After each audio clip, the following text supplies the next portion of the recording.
Vendeuse de piment, waka, bordel, à chacun son appellation pour désigner les acteurs et actrices de l'un des plus vieux métiers au monde, la prostitution.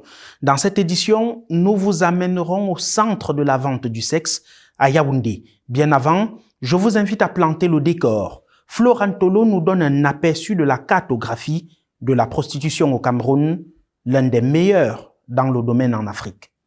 D'après la Brigade des mœurs de Lausanne en Suisse, le Cameroun et le Nigeria sont les deux pays les plus représentés dans le milieu de la prostitution en Afrique.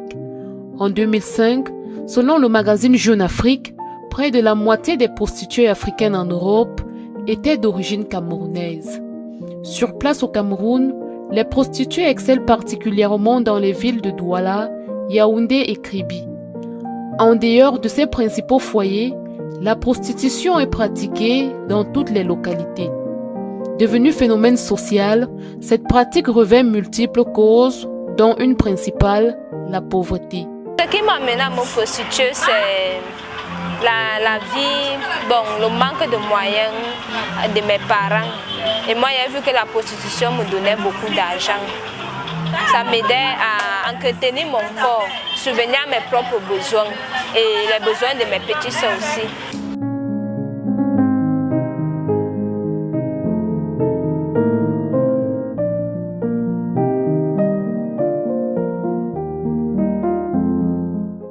En dehors de la misère, plusieurs autres facteurs s'y ajoutent. Le gain facile, l'envie pour certaines jeunes filles à être autonomes, la mauvaise compagnie, la liste est loin d'être exhaustive. Faire la vie de dehors, ça dépend de la vie de mes tantes. On est parti en boîte, ils m'ont donné la bière. J'ai bu la bière. Là maintenant, l'une des gars ont vu ma tante que nous, qu'elle a la petite fille là-bas, ma tante a dit que nous, c'est ma fille là-bas. Elle a négocié avec le gars là. Je n'étais même pas au courant, c'est là que je suis rentrée avec le gars là. Le matin, quand il a dit que qu'est-ce qui se passait, il me dit que non, voici ton argent ici. Là. On a négocié avec le gars. C'était 20 000. Après ça, moi-même, j'ai commencé à aller seule.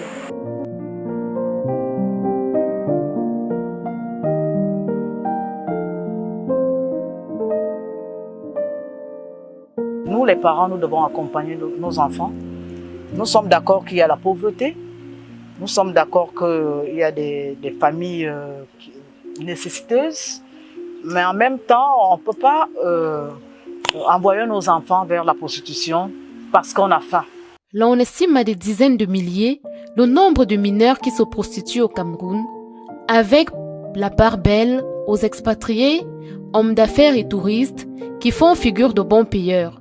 Il y a les blancs, il y a les gens, les Camerounais, même les boss, les grands boss. Parce que je ne me prostitue pas avec n'importe qui. Je me prostitue avec quelqu'un qui peut me donner assez d'argent. En une nuit, je peux gagner même 200 000, voire même plus. Sans véritablement pouvoir chiffrer, le phénomène est en hausse et se banalise plus à travers les réseaux sociaux. Selon la Fondation Selch de la cartographie mondiale de la prostitution, 40% des jeunes filles âgées entre 9 et 20 ans sont spécialisées dans la vente de piment, jargon camerounais d'appellation de la prostitution. En 2010, au moins 18 000 personnes étaient prostituées, dont 4 000 enfants de 11 à 17 ans. Sur le plan international comme national, les statistiques sur la prostitution ne sont pas véritablement chiffrées. Au cours des 20 dernières années, le développement de l'Internet mobile a révolutionné notre façon de consommer la musique. Si en 2002, le CD représentait 90% des revenus du marché musical, aujourd'hui, le streaming, c'est 2/3 des revenus engrangés. Le monde change et pour vous accompagner, LOG Music Entertainment est une agence de distribution digitale qui permet aux artistes et labels de distribuer leur musique à travers le monde sur plus de 250 plateformes de streaming telles que Boomplay, Spotify ou encore Apple Music. Alors n'attendez plus et rejoignez la nouvelle ère, musicalement vôtre.